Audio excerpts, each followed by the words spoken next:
திருச்சிற்றம்பலம். நம்முடைய சமயத்தில் சைவம், வைணவம், சாக்தம் போன்ற பல பிரிவுகளை சொல்கிறோம். ஏன் இப்படி பல பிரிவுகள் இருக்கின்றது? ஒரு யானைக்கு கொம்பிருக்கிறது, காதிருக்கிறது, கால் இருக்கிறது, உடம்பிருக்கிறது. ஒரே யானைக்கு இத்தனை உறுப்புகளும் இருப்பது போல ஆண்டவனுக்கு 6 தன்மைகள் உள்ளன. அவை மங்களம், வியாபகம், இடர்கெடுத்தல், இளமை, பேராற்றல், பேரொளி எனப்படும். மங்களம் என்பது சிவபெருமானை குறிக்கும். வியாபகம் என்பது விஷ்ணுமூர்த்தியை குறிக்கும்.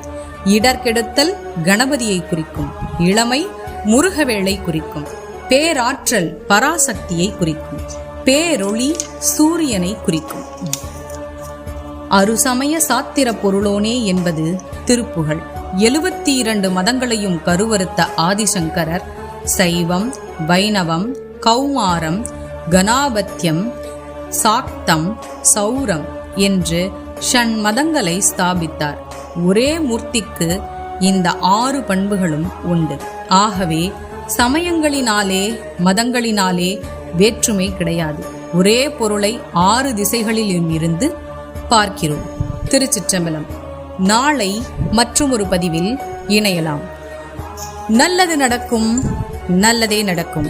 எம் பெருமானின் அருள் பரிபூரணமாக உங்கள் வாழ்வில் அனைத்து நலன்களையும் தரட்டும். ஆனந்தமாயிரு.